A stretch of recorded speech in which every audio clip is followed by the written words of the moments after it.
Queridos irmãos, abramos novamente nossas Bíblias no texto de Miqueias, capítulo 2, verso 10.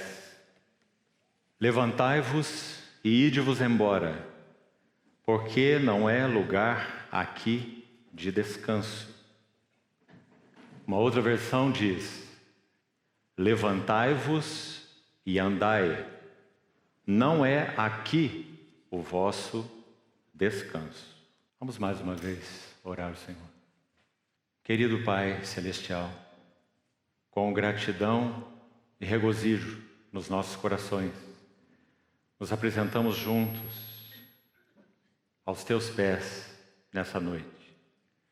Toda expectativa dos nossos corações é que possamos, de alguma forma, tocar, ainda que seja, as orlas das Tuas vestes.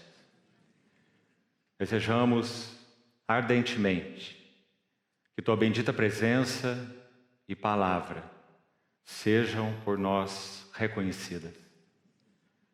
Realiza por Tua graça algo em nossos corações durante esse tempo em que estaremos juntos nesse final de semana.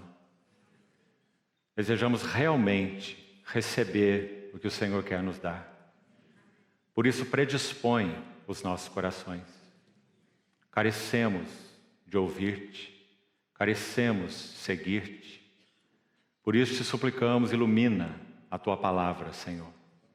Ilumina o nosso entendimento e desperta-nos em dias tão desafiadores nos quais vivemos. Nos confiamos às Tuas mãos. Ó Senhor, cheio de graça e de verdade, ministra aos nossos corações. Assim oramos no Teu precioso nome. Amém. Queridos irmãos, há sim, certamente, uma grande expectativa nos nossos corações para esses dias. Mais uma vez, pela graça, e somente pela graça do Senhor, nos reunimos para mais um encontro anual. Irmãos de tantas cidades diferentes, de todo o nosso país, como tem sido todos os anos. E sabemos que o Senhor não faz isso com outro propósito, senão que realmente nós sejamos de alguma forma perfurados pela Sua palavra, constrangidos pela Sua presença, já que temos uma consciência tão clara que estamos certamente vivendo os últimos tempos. Então que o Senhor glorifique Seu nome nesse final de semana e fale aos nossos corações de uma forma pontual, pessoal e também coletiva. Assim esperamos diante dele. O tema foi previamente anunciado aos irmãos: combatendo o bom combate. O texto que escolhemos no livro de Miqueias, esse verso que extraímos, ele contém o encargo central deste encontro. Nós iremos hoje usar toda essa primeira reunião para notas preliminares, importantes, básicas, fundamentos, para podermos seguir amanhã e no sábado pelas noites. Quando então, com a ajuda do Senhor, confiamos nele para isso, possamos liberar o encargo mais central do meu coração, no que concerne a minha participação, então a partir de amanhã e também na noite seguinte, a noite de sábado. Mas para que tenhamos uma localização adequada em qual seria esse encargo central que o Senhor depositou no meu coração, eu gostaria que nós tomássemos então todo esse primeiro tempo para notas preliminares que creio são de grande ajuda e importância para compreendermos qual seria a carga expressa nesse verso de Miqueias. Levantai-vos, colocai-vos de prontidão. Deixem a apatia, a mornidão, quem sabe até mesmo o retrocesso, e andai, um estímulo para que sigamos, prossigamos, corramos a carreira que nos está proposta. E finalmente o versículo diz: não é aqui o vosso descanso. Então confiamos também no Senhor. Ele poderá nos ajudar um pouco mais num assunto tão delicado que deixaremos para os próximos dias. Hoje já tocaremos em algo a respeito dele, mas entraremos com mais detalhes nos outros dias. O assunto ligado à recompensa, ou a galardão, ou a herança, um assunto tão explorado no Novo Testamento e tão mal compreendido muitas vezes. Sem dúvida é um assunto delicado, mas nós precisamos palmilhá-lo com atenção, com prudência, mas nós não podemos deixar de pisar nesse assunto tão fundamental. Eu creio e confio que o Senhor irá nos ajudar a entender por quê. Há algo, sem dúvida, que nós podemos experimentar hoje nas nossas vidas relacionais com o Senhor, que são de imenso valor para nós. O que seria de nós sem o gozo do Senhor, sem a comunhão do Senhor, sem a vida do Senhor? Quantas vezes ficamos imaginando, não é? Como as pessoas conseguem viver sem a vida de Cristo nelas. Nesse mundo apavorante, essa história trágica, não é? Como é possível? Na verdade, não é possível. Por isso nós vemos esse quadro negro que todos nós conhecemos muito bem. Realmente não é possível viver sem a vida do nosso Senhor Jesus. Mas, em vivendo essa vida, o que será que nos aguarda? Será que nós estamos aqui em uma tal condição que nos basta mantermos uma posição já alcançada? Ou será que realmente a Bíblia fala sobre algo a ser alcançado? E que não é alcançado simplesmente pela regeneração. Usando essa palavra simplesmente com muito cuidado, porque a regeneração é um maravilhoso milagre sobrenatural, único, de Deus operado na vida de todos nós. O novo nascimento. Mas será que isso basta para que nós alcancemos a plenitude da herança? A resposta que nós entendemos ter, basicamente na revelação clara do Novo Testamento, é não. Não basta. Todos os autores do Novo Testamento, uns mais enfaticamente por causa de sua carga principal, outros menos enfaticamente, eles abordam de uma forma ou de outra a ideia de que nós devemos correr uma carreira para algo. Então que o Senhor nos ajude a examinar um pouco desse algo. E principalmente sermos alentados, encorajados, desafiados, animados realmente, como, por exemplo, Paulo buscou fazer tantas vezes com Timóteo. Quando lemos suas epístolas, 1ª e 2ª para Timóteo, isso fica tão claro. Quando ele diz para Timóteo se esforçar, quando ele diz para Timóteo seguir a justiça, a fé, com os que invocam o Senhor, quando ele diz para Timóteo se exercitar pessoalmente na piedade, quando ele usa a expressão toma posse da vida eterna, uma expressão que parece estranha, quando nós não compreendemos esse assunto da herança vindoura. Como dizer para Timóteo tomar posse de algo que ele já tinha e que todos nós temos, a vida eterna em Cristo Jesus? Não seria uma redundância de palavras? Não seria até mesmo algo equivocado? Se você já possui um carro, um meio de locomoção, eu não posso dizer para você, compre um meio de locomoção, você está sem, não é? Timóteo já possui a vida eterna, é assim todos nós. Mas Paulo diz, toma posse da vida eterna. O que isso significa? Então, esse, entre tantos outros versículos, não podem ser compreendidos. Simplesmente não podem. Se nós não compreendermos que o Novo Testamento ensina sim, e ensina consistentemente, que nós devemos levantar e andar, porque não é aqui nosso descanso, e há uma clara herança prometida àqueles que perseverarem e forem fiéis. Num dos tempos que tivemos juntos em encontros passados, alguns devem se lembrar, nós tomamos como texto-chave Lucas capítulo 12. Não precisamos abrir hoje, apenas refrescando a memória dos irmãos. Você lembra que ali naquele capítulo de Lucas 12, quando o Senhor conta aquela parábola do servo vigilante, ele faz uma pergunta. Quando Pedro ouve aquelas palavras impressionantes, que fala daquele rei que volta das festas, e quando ele volta encontra os seus servos fiéis, que forem fiéis, então ele diz que ele mesmo, o Senhor, preparará para eles um lugar à mesa. Então ele inicia no verso 36 de Lucas 12 assim, cingidos estejam os vossos corpos. Veja o que o Senhor está dizendo. E acesas estejam as vossas candeias. E sede vós semelhantes a homens que esperam pelo seu Senhor. Então, o contexto daquela parábola, a base daquela parábola é a fidelidade. Então ele vai dizer que esse rei que volta das suas bodas e encontra os servos fiéis, ele mesmo preparará para eles lugar à mesa.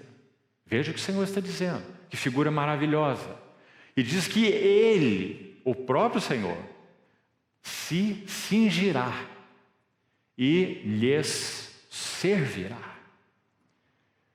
E algumas vezes já temos dito aos irmãos, o trono celestial não mudou o caráter do nosso Senhor Jesus. Nós o adoramos como Senhor dos senhores, e isso é o que Ele é, sempre o adoraremos assim, mas nunca nos esqueçamos. Ele é o servo dos servos, e Ele sempre o será. Quando nós estivermos diante dEle por toda a eternidade, Ele continuará nos servindo, como Ele enunciou nessa parábola. Como? Nos dando mais luz, mais compreensão, mais entendimento. Porque se há uma coisa que nós não teremos na sua presença, é monotonia. A nossa relação com Ele não é estática aqui e não será estática lá. Apocalipse 22 diz, os seus servos o servirão. Serviço não é estático. Você já viu alguém servir de forma estática? Serviço é dinâmico. E os seus servos o servirão, porque contemplarão sua face, e nas suas frontes estará escrito o nome dele. É um dos maravilhosos versículos que mostram que essa eternidade com ele ou na presença dele será dinâmica. Cresceremos no conhecimento, cresceremos na luz do Senhor, cresceremos no entendimento de quem Ele é, cresceremos na adoração, cresceremos na comunhão, cresceremos no serviço. Então nós deixamos de ter aquela visão equivocada do céu, que em palavras talvez infantis, mas expressa um pouco disso, né? Alguém já disse assim que o céu do brasileiro cristão se parece como algo assim, todos vestidos de branco, assentado em torno de uma grande churrasqueira, né? E tendo um churrasco eterno, né? Realmente não é isso que nós teremos. Nós teremos uma relação com Ele tão distinta, tão única e de forma tão crescente que nesse aspecto nós nem mesmo iniciamos a experiência dela aqui no que concerne a essa dimensão, é claro. Nós precisamos primeiro de novos corpos que possam suportar tal visão, tal êxtase, tal glória, tal beleza, tal contemplação, né? Então, amados irmãos, realmente o que nos aguarda é imenso. Então nós temos exortações como essa. Embora seja um versículo extraído aí de Miqueias, e ele foi extraído propositalmente, né? Aplique-o a tudo que nós já falamos até aqui. Se concordamos e vemos o que nós acabamos de dizer, qual é a nossa atitude? Eu estou aqui, aguardando. O Senhor está próximo, Ele voltará. Ou, levantai-vos, andai, não é aqui o vosso descanso. Então que o Senhor nos ajude a palmilhar esse terreno e esse tema. Nós iremos particularmente, hoje já iniciaremos isso, mas particularmente amanhã e sábado, as 2 noites restantes, minha carga principal está na Epístola aos Hebreus, porque ela é a epístola do progresso cristão. Sem dúvida, mais do que qualquer outro dos 26 livros do Novo Testamento, esse é o livro do progresso cristão. Não há nenhuma dúvida. Se você conhece mesmo que razoavelmente o Novo Testamento, você já sabe disso. 13 capítulos dessa epístola magnífica, podemos dizer até mesmo uma obra de arte magistral do Espírito Santo, que ele fez questão de esconder para nós quem é o autor. É o único livro do Novo Testamento que nós não sabemos quem foi o autor. E essa obra maravilhosa tem como tema o progresso cristão. Então nós não iremos estudar o livro de Hebreus. Nós não temos sequer tempo para isso. Nós confiamos na liberação dessa carga central, que está no capítulo, ou nos capítulos 3, 4 e 6 do livro de Hebreus. Então, se os irmãos assim desejarem, poderiam ir lendo esses capítulos durante esses dias, até o sábado à noite, quando concluiremos a última sessão da minha responsabilidade, meu encargo. Então estudaremos capítulos 3, 4 e 6 de Hebreus em particular, por causa desse foco na questão do progresso cristão. Agora, as notas que nós colocamos aqui nesse quadro, apenas para que falamos que nós teríamos uma noite preliminar, então eu gostaria que os irmãos atentassem um pouco para esse quadro. Não sei se é visível para os irmãos do fundo, mas vamos nos esforçar um pouco. Essa é uma das abordagens, um dos planos de estudo, como podemos chamar, do livro de Hebreus. Há vários planos de estudo para o livro de Hebreus. Um outro plano de estudo, que não está nem mesmo mencionado aí, nós teríamos que ter outro quadro aqui, outra abordagem, é estudar o livro de Hebreus com a perspectiva do apóstolo e sumo sacerdote da nossa confissão. Você se lembra de Hebreus 3:1? Por isso, santos irmãos que participais da vocação celestial, considerai atentamente o apóstolo e sumo sacerdote da vossa confissão. Então, preste atenção aqui um pouco. Nós estamos num quadro abstrato do lado de cá, quadro concreto fica lá um pouco. Esse quadro abstrato aqui é uma outra abordagem do livro de Hebreus que também nos interessa muito. Hebreus do capítulo 1, desde o primeiro versículo, se você quiser anote aí, até o capítulo 4, versículo 13, enfoca o apóstolo. Capítulo 1 a capítulo 4, verso 13. Então você tem ali uma descrição magnífica do apóstolo. Começa com aqueles 4 primeiros versos de Hebreus que são escandalosos, de tão maravilhosos, não é? Ele é o herdeiro de todas as coisas, pelo qual Deus fez o universo. Ele é o resplendor da glória, a expressa imagem do seu ser, etc. Então ele descreve as glórias do apóstolo, capítulo 1 até capítulo 4, verso 13. Depois, a segunda ênfase nessa primeira abordagem aqui. A segunda ênfase é o sumo sacerdote. Por isso ele é chamado de o apóstolo e sumo sacerdote da nossa confissão. Então o assunto do sumo sacerdote começa no capítulo 4, verso 14. Logo aí então, na sequência. 4:14 e vai até o capítulo 10. Então veja que é uma sessão mais longa, porque principalmente o livro de Hebreus trata do sumo sacerdote. Alguém já disse assim, se você conhece esse livro, você há de concordar. Nós não saberíamos exatamente o que o Senhor Jesus está fazendo agora, nesse exato momento, no trono celestial, sem o livro de Hebreus. Compreendeu? Nós saberíamos que ele está lá. O próprio Evangelho de Marcos termina dizendo que o servo, depois de viver a vida que viveu como servo dos servos, ele foi recebido no céu e está sentado à destra de Deus. Marcos já diz isso. E vários outros escritos do Novo Testamento, mas não diz o que ele está fazendo. Só assentado.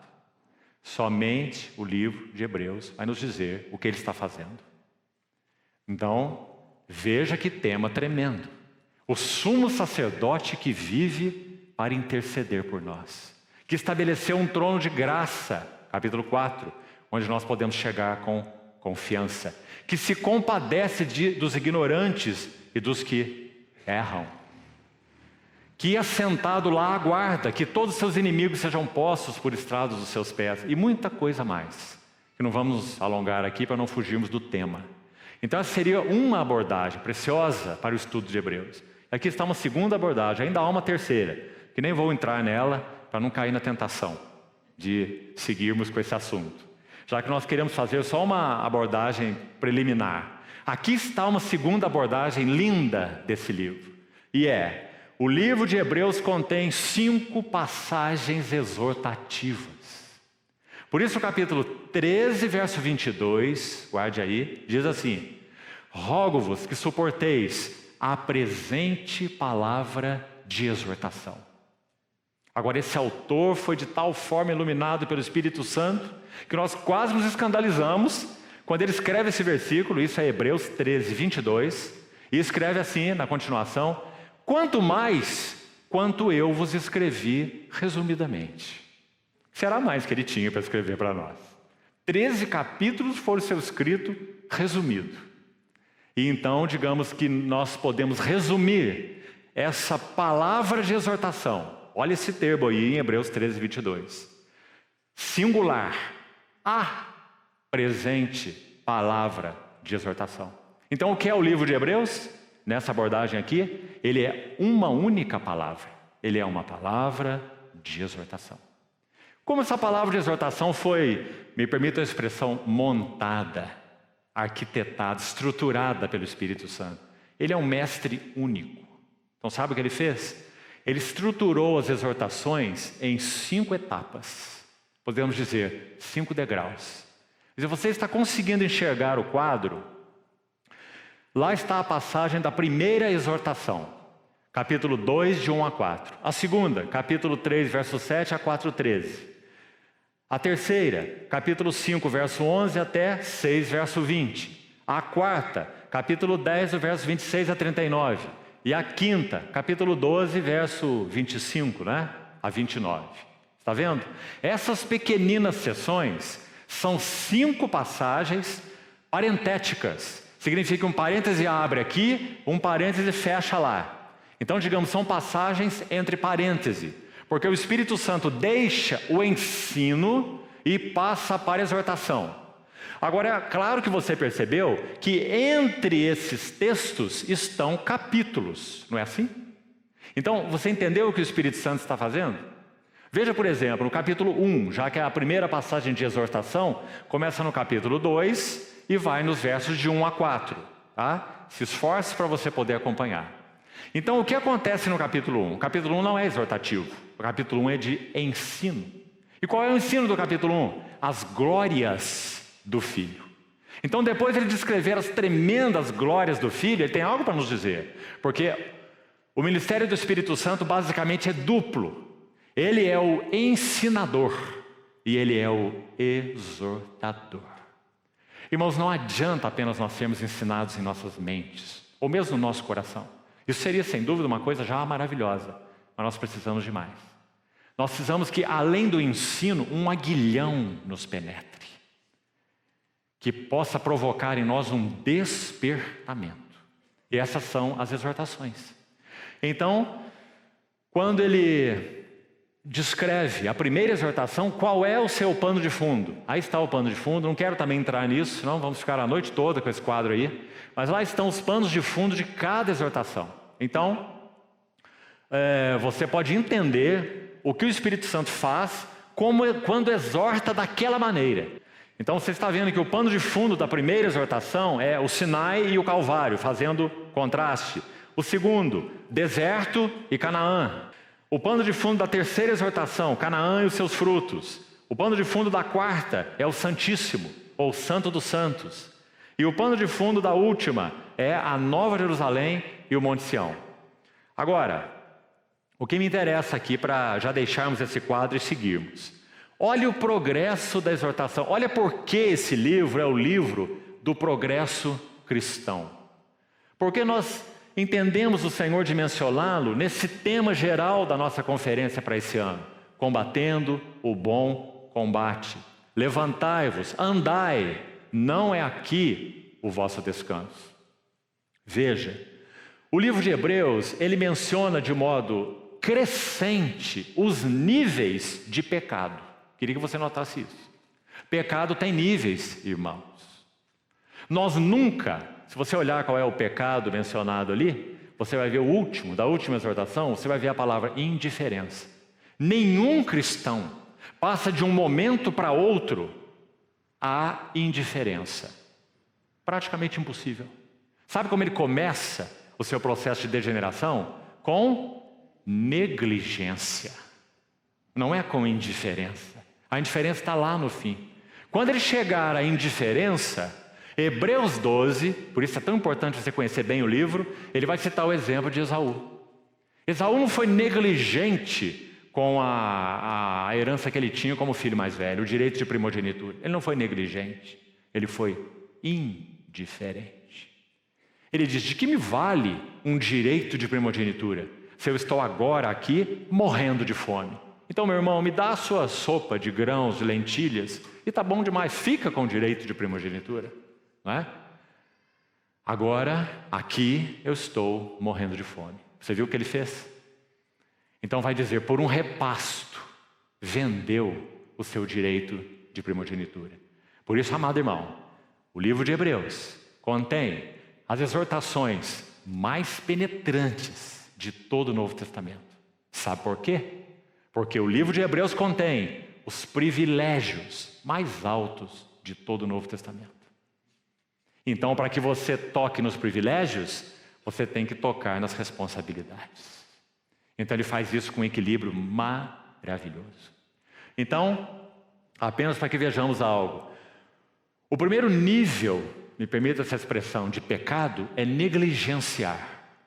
Depois nós temos a situação piorando. Mais um degrau da escada para baixo é descido. E agora é a incredulidade. Então o capítulo 3 de Hebreus, verso 12, vai dizer: tende cuidado, meus irmãos. Não foi escrito para incrédulos.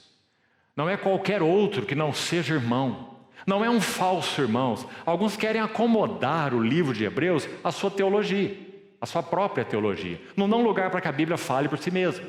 Então a maneira que eles encontram para acomodar esse livro é assim. Quando o capítulo 6 fala sobre aqueles que caíram, que é impossível renová-los para arrependimento, eles são falsos cristãos. Por isso que eles caíram, né? Então, na caixinha teológica deles está tudo muito simples, né? Mas, irmãos, permitamos que a Bíblia fale fora de nossas caixinhas teológicas. Fale por si mesma. Então não é isso que o livro ensina, não. Ele foi escrito definitivamente para cristãos, não para judeus, hebreus. Eles são hebreus cristãos, compreende? Eles estavam até mesmo sendo perseguidos, não é por ser judeus. Se fossem judeus, não seriam perseguidos. Eles estavam perseguidos por serem cristãos e por terem deixado o arraial do judaísmo. Capítulo 13 é muito claro. Saiamos a ele fora do arraial, levando o seu vitupério, porque eles eram cristãos. Então, pecado da negligência, descendo ou se acentuando, né? A escada descendente para a incredulidade. Não haja, cuidado irmãos, não haja em qualquer de vós um perverso coração de incredulidade. Antes recebíamos a palavra do Senhor, antes nos deleitávamos nela, antes nós éramos chocados pela sua palavra, antes terminava as reuniões, nós íamos para o nosso quarto orar, não queríamos ficar batendo papo sobre futebol, política, ou seja o que for. Nós queríamos ficar quietos diante do Senhor, dizer: Senhor, tem misericórdia de mim, me tira da condição em que estou. O Senhor é minha única esperança. Antes a palavra de Deus fazia isso conosco. Agora, quando nós ouvimos a palavra, ela é uma cantiga de ninar. Embala os nossos corações, não é? E não falta entretenedores de plateia para isso, não é? Mas não produz nada em nossos corações. Então o livro de Hebreus vai dizer: não, misture a palavra com fé. Porque ela tem uma expectativa de vida. Se você não agarrar, capítulo 2, importa que nos agarremos com mais firmeza às verdades ouvidas. Se você não agarrar, ela vai se esvair. Isso é o que a palavra de Deus ensina. Mas nós damos tudo por absoluto. Basta sentar, escutar, não é? E damos por certo que por causa disso o Espírito Santo está trabalhando em nossos corações. E realmente não é assim, nós sabemos. Então cuidado, jamais aconteça haver em qualquer de vós um perverso coração de incredulidade que vos afaste do Deus vivo. Afaste, amados irmãos. Depois da incredulidade, o que nós temos? Está piorando a situação. Nós temos o capítulo 6, apostasia. O que é apostasia? Significa essa palavra literalmente: pôr-se à margem do caminho. Paulo escreve aos Gálatas assim: vós corrieis bem. Quem vos induziu a essa condição agora diante da verdade? Vocês foram fascinados? Vocês, diante de quem Cristo foi exposto como que crucificado? Corrieis bem, mas agora estáis mal. Estáis vos aperfeiçoando na carne, né? Então a apostasia é pôr-se à margem do caminho. Precisamos examinar isso com muito cuidado, mas também não vai ser hoje. Se o Senhor permitir, chegaremos lá. Depois da apostasia, olhe lá, qual é o quarto degrau para baixo? Pecado voluntário. Percebeu, irmão? Que infelicidade. Nós que somos habitados pelo Espírito Santo, nascidos de novo, pertencemos ao Senhor, nós voltamos a ter prazer naquilo que havíamos deixado.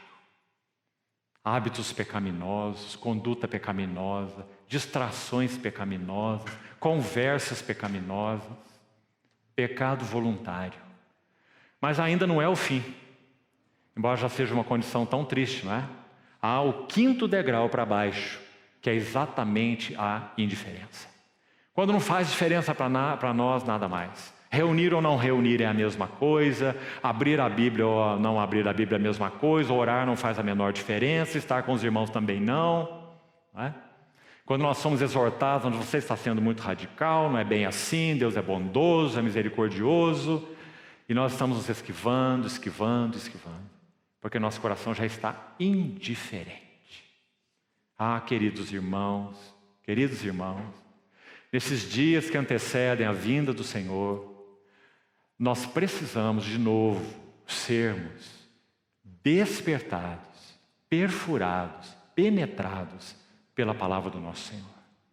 O que será de nós se na vinda do Senhor Ele nos encontrar dormentes, mornos, trôpegos, palavras de Hebreus também, restabelecer as mãos descaídas, os joelhos trôpegos, e fazei caminhos retos para os vossos pés, para que não se extravie o que é manco, antes seja curado. São os versos que antecedem a citação de Esaú, no capítulo 12, quando ele vai falar sobre a indiferença de Esaú. Você não conhece nenhum cristão indiferente, não? Na sua assembleia não tem?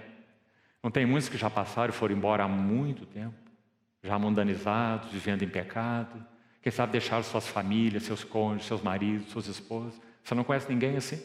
Isso é uma novidade para nós hoje.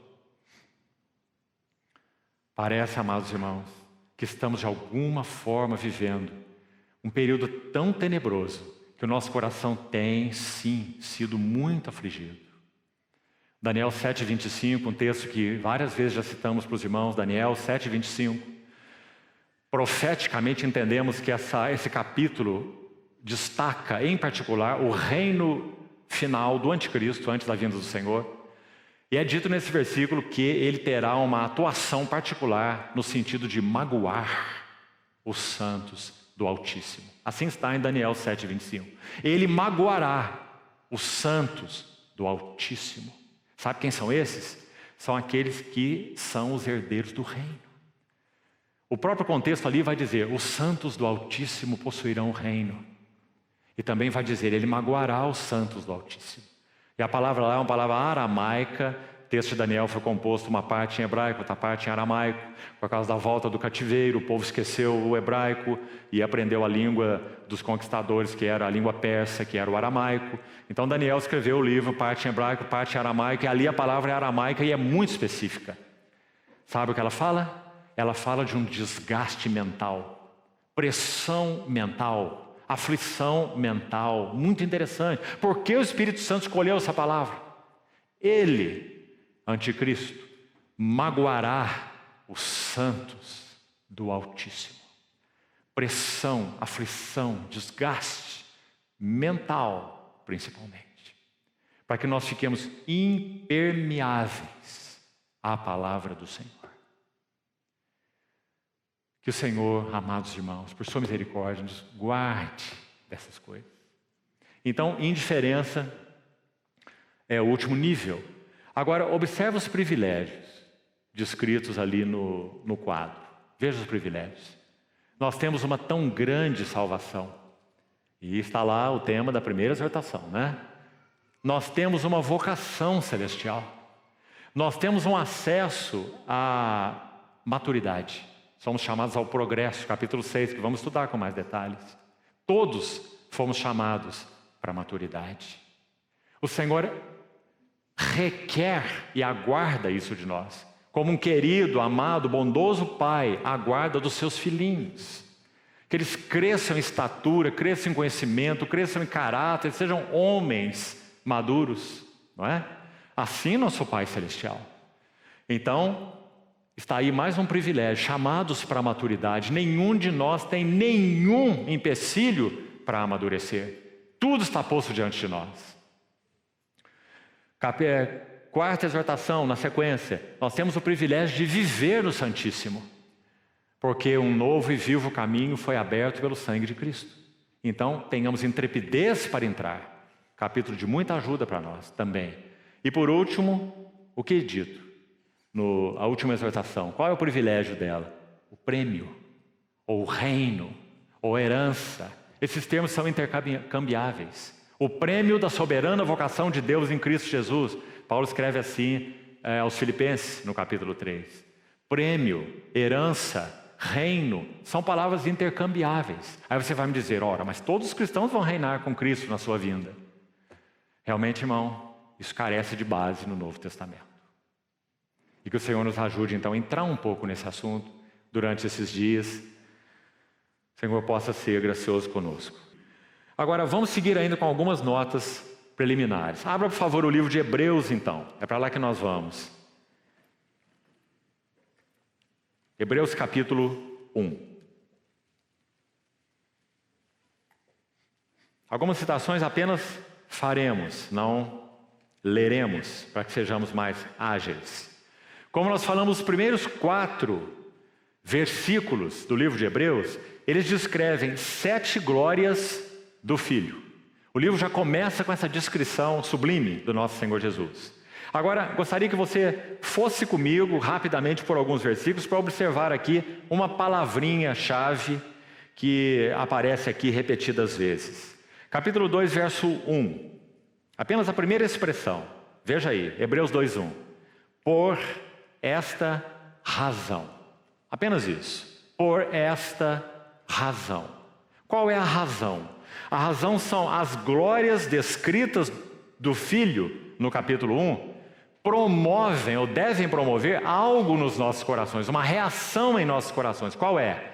Por esta razão, porque Deus nos falou no Filho, Hebreus 1, versículo 2, Deus nos falou no Filho, e esse Filho é descrito em 7 glórias, e esse Filho é comparado com os anjos em versículos que vão aí do 5º até o final, até o verso 14, versículos preciosíssimos traídos do Velho Testamento, para mostrar que o Filho é sublime, que a glória do Filho é incomparável, que Ele ocupa um lugar único e que Deus nos falou de modo final, completo, absoluto, no Filho, e não tem nada mais para nos falar que não esteja no Filho. Então Ele vai dizer, por esta razão, importa que nos apeguemos, é a palavra para agarremos. Você está vendo o livro do progresso cristão, Hebreus? Não dê as coisas como líquidas e certas. Agarre as verdades ouvidas. E ele conclui o verso, para que delas jamais nos desviemos. Se você está usando a revista atualizada de Almeida, aí está a palavra desviemos, localizou aí? Sabe qual é o sentido na língua original? Tem sentidos muito interessantes. Um anel que você perde, que escapa do dedo. É um dos sentidos da palavra grega para desviar. Um anel que escapa do dedo. Algo que foge da mente. Ou seja, não foi retido, apreendido. Qual é a diferença entre aprender e apreender? Qual é a diferença? Não é apenas um E a mais, não. Né? Aprender é ser instruído. Apreender é assimilar o ensino. Então uma coisa é aprender, outra coisa é apreender. Será que nós estamos apreendendo a palavra de Deus? Assimilando a palavra de Deus? Isso é agarrar, na linguagem do capítulo 1. Então desviar, um anel que foge do dedo, algo que escapa da mente. Olha mais um sentido dessa mesma palavra. Um barco à deriva. Ou estar à deriva. O vento sopra e você vai. Hebreus 13 diz, não vos deixeis envolver por doutrinas várias e estranhas. Então, se nós não agarramos a palavra de Deus, nós navegamos de acordo com o vento. Né? Então, um dos sentidos dessa palavra é estar à deriva. E o quarto sentido, um vaso furado. Que sentido interessante. Imagina você pegar água na fonte com um vaso furado. Você pode conseguir até encher o vaso, não é? Pode. Se a vazão da fonte for grande, você enche seu vaso. Caminha 20 metros e o vaso está vazio, porque está furado. Então ele está dizendo: agarre com firmeza as verdades ouvidas. Não deixe que seu coração seja um vaso furado. Então, por esta razão, olha o versículo, deixe-me ler aqui algo que pode nos ajudar ainda. Uma frase de Andrew Murray a respeito dessa exortação da primeira exortação aí quanto à negligência. Olha o que ele disse. Muitos aqui têm apreciado os escritos de Andrew Murray. Ele escreveu mais de 200 livros. Um irmão no qual Watchman Nee, por exemplo, bebeu profundamente dessa fonte, uma fonte de devoção. Um homem que realmente viveu aos pés do Senhor. É ele quem, na opinião de muitos, me incluo, escreve o melhor comentário de Hebreus de todos os outros, chamado The Holiest of All, ou o Santo dos Santos, o Santíssimo. É o melhor comentário sobre Hebreus, é de Andrew Murray. Olha o que ele diz sobre esse assunto da negligência. Escute com atenção. Ele disse assim, nos seus dias: a fraqueza e a enfermidade da vida cristã de hoje são devidas a não prestarmos intensa atenção, a darmos a prioridade de atenção a Deus e a sua palavra. A fraqueza e a enfermidade da vida cristã de hoje. Isso ele escreveu há 100 anos atrás. Imagine se nosso irmão fosse vivo hoje, com o que nós estamos vendo no cristianismo, né? Então ele diz que a causa é a falta de intensa atenção, prioridade de atenção a Deus e a sua palavra. Ah, queridos irmãos, nós temos disposição geral para tantas coisas, não é? Às vezes me assombra como nós podemos ter de muitas formas uma quietude não desejável, porque há muita quietude desejável, uma quietude de assombro diante da presença do Senhor, por exemplo, é muito desejável. Mas há uma quietude não desejável, muitas vezes, nas reuniões da igreja. Estou me referindo a elas, vamos imaginar. Então nós temos aquela quietude não desejável, uma quietude que não é espiritual, né? É uma quietude carnal. É porque não há corações realmente cheios do Senhor. Mas terminou o período de reunião, a quietude acaba também, não é? Porque tem assuntos e conversa animada para tudo, não é? Não prestarmos intensa atenção e darmos prioridade de atenção a Deus e a sua palavra. Sem dúvida você se lembra daqueles versos de Malaquias, tão lindos.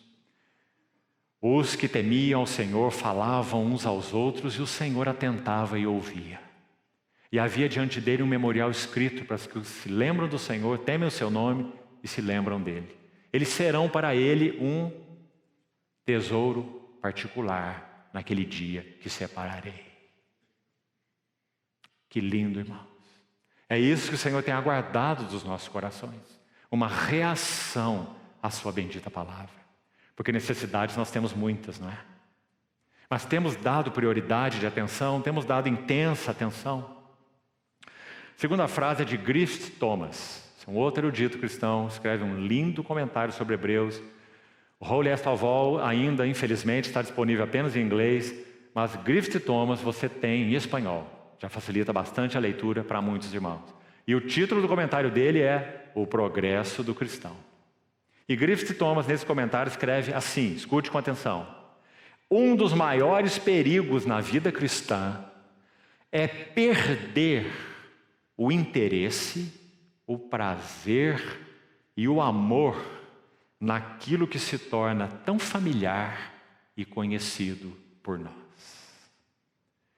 Já ouvi essa ministração, já ouvi essa palavra, já li esse versículo. Tudo é tão familiar, é tão conhecido.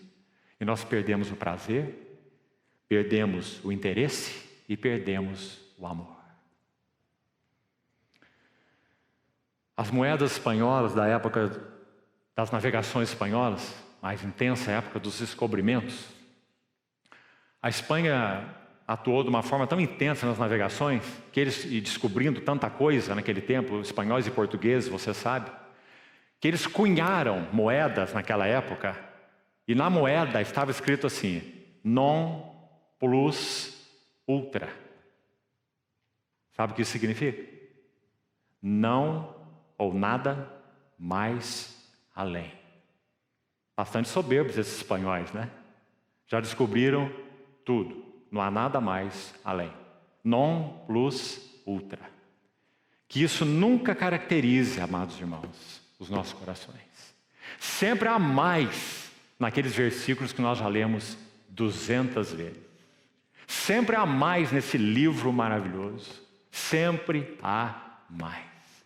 Porque quem o escreveu foi o Espírito Santo. Aquele que sonda as profundezas de Deus.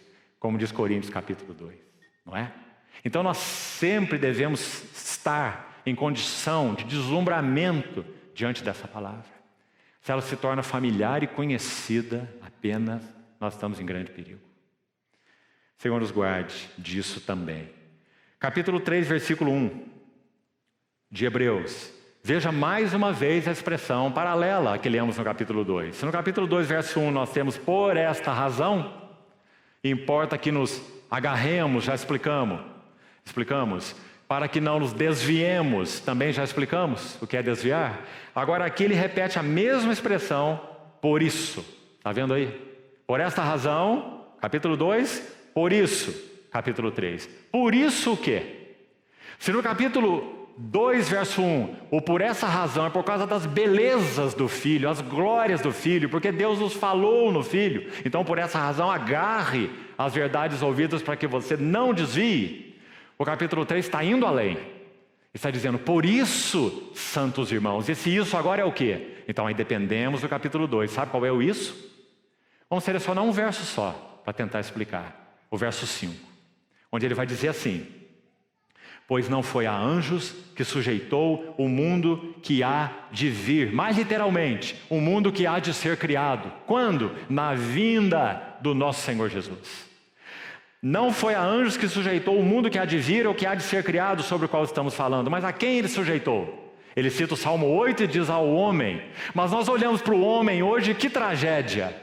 Estou parafraseando Hebreus, né? Nós não vemos ainda todas as coisas a ele sujeitas, não é?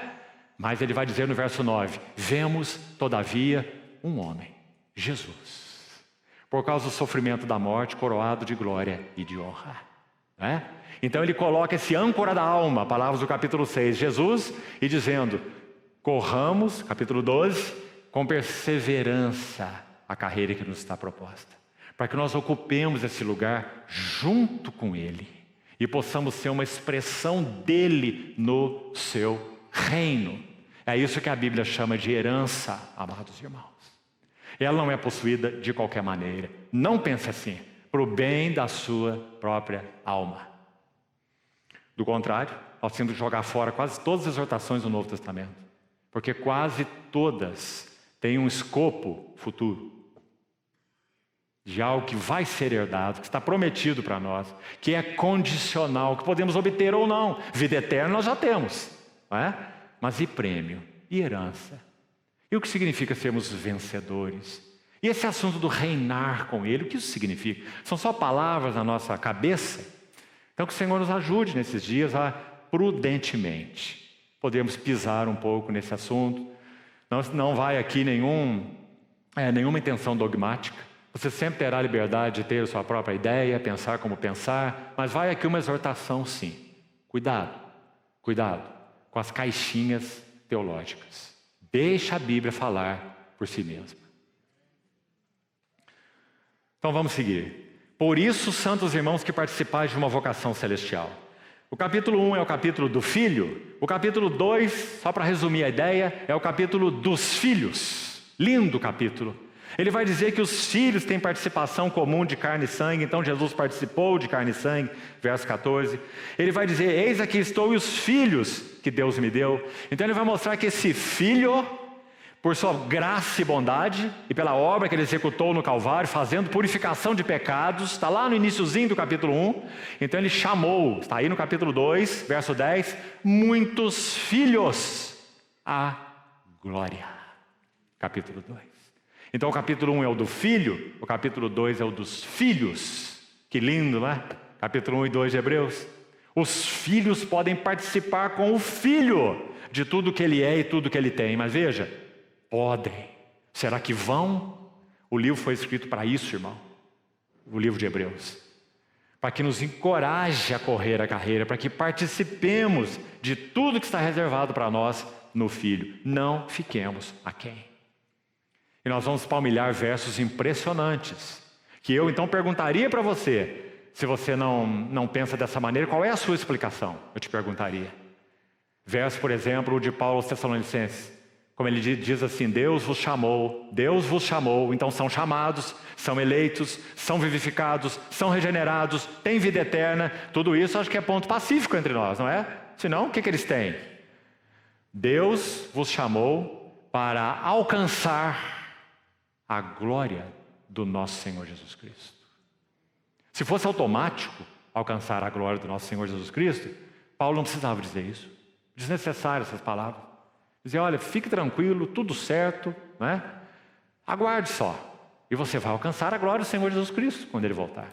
Se você é um crente verdadeiro. Basta que você seja um crente verdadeiro. E tudo está resolvido.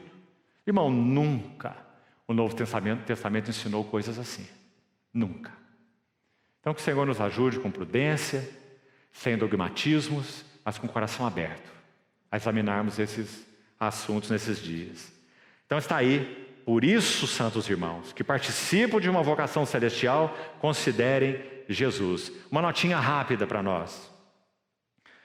Essa palavra considerai é assim, de certa forma, comum no Novo Testamento, embora a frequência não seja tão grande assim das suas menções. Ela aparece, por exemplo, em Atos 7,31. Só uma referência para você, eu vou citar para ganhar tempo, Atos 7,31. Estevão está dando aquele testemunho precioso, baseado no qual ele foi apedrejado, primeiro mártir, né, cristão.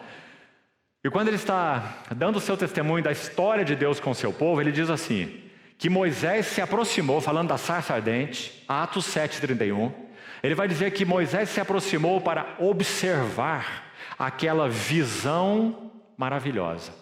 E a palavra que Lucas, que escreveu Atos, usou ali para observar, é a mesma palavra que o autor de Hebreus aí usou e o João Ferreira traduziu aqui como considerar. Compreendeu? Considerar. Em Atos 7,31, observar. O que Moisés observou? Moisés viu aquela maravilha, não é? Se achegou para ver mais de perto. Era uma sarça que ardia e não se consumia.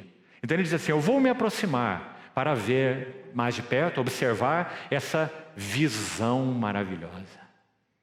Então a mesma palavrinha foi usada aí e eu queria fazer um transporte aqui.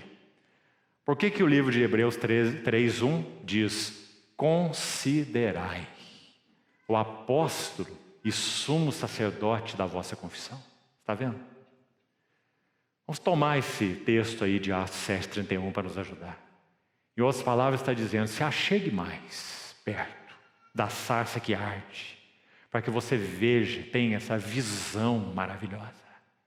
E à medida que vamos apreendendo e assimilando essa visão maravilhosa, o que vai acontecendo conosco? 2 Coríntios 3,18 explica assim, contemplando como por espelho a glória do Senhor. Nós somos transformados de glória em glória na sua própria imagem. Graças ao Senhor. Então, aí está mais um exercício espiritual para nós que tem a ver com o progresso cristão.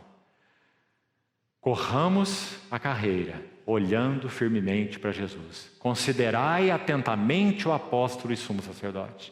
Mais uma vez a expressão capítulo 6. Esse capítulo nós vamos estudar com calma. Estamos só fazendo a introdução hoje. Olha a primeira palavra do capítulo 6, 1. Por isso. Está vendo? Mesma expressão, com a mesma ideia. Por esta razão, por isso, pondo de parte os princípios elementares da doutrina de Cristo, deixemo-nos levar para o que é perfeito. É a palavra para maduro ou adulto. Não mais bebezinho, mas adulto, completo, maduro. Deixemos levar para o que é perfeito.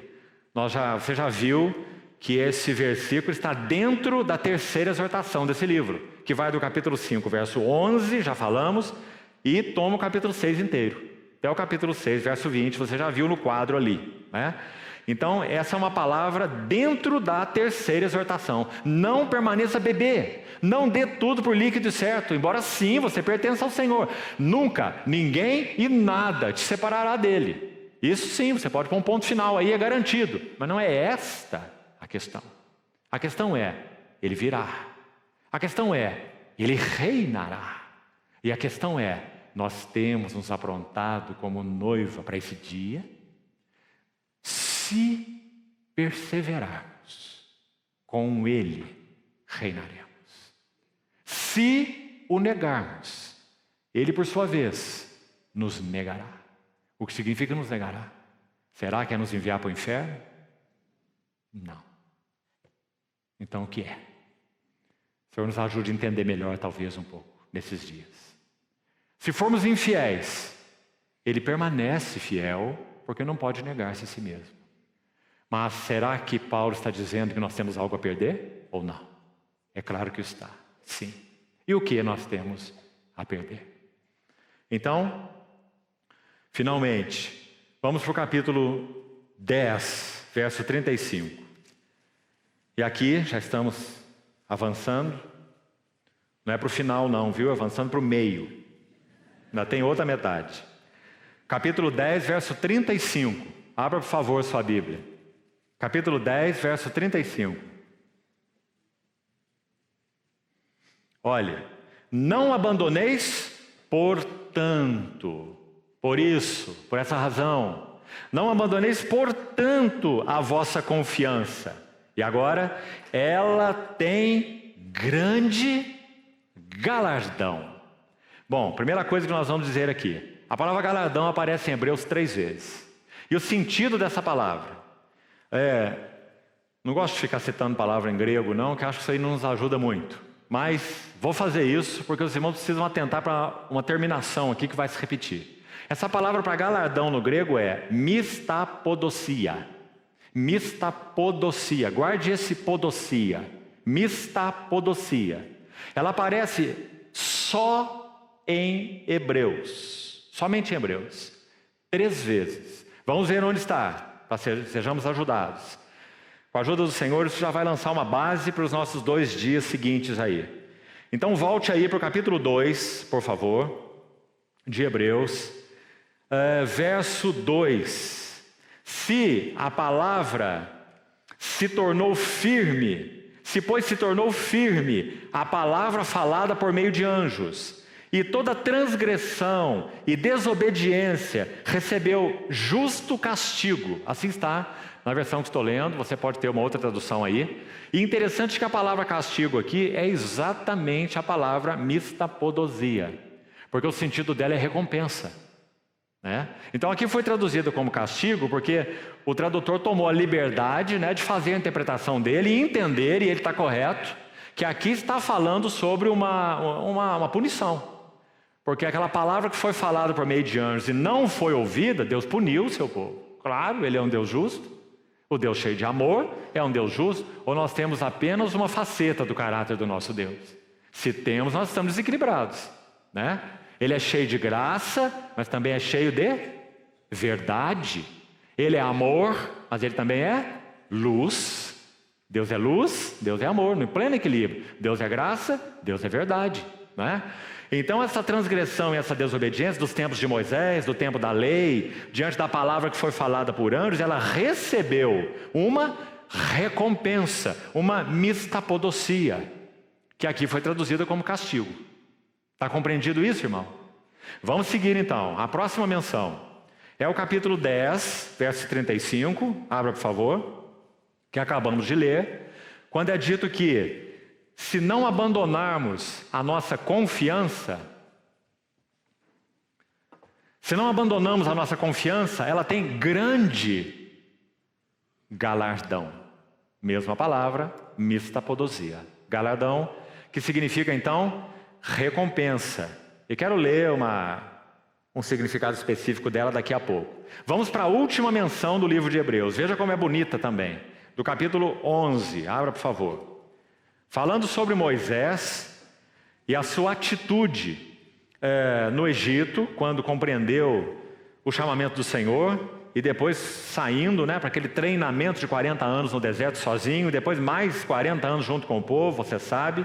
É dito assim no verso 26, veja.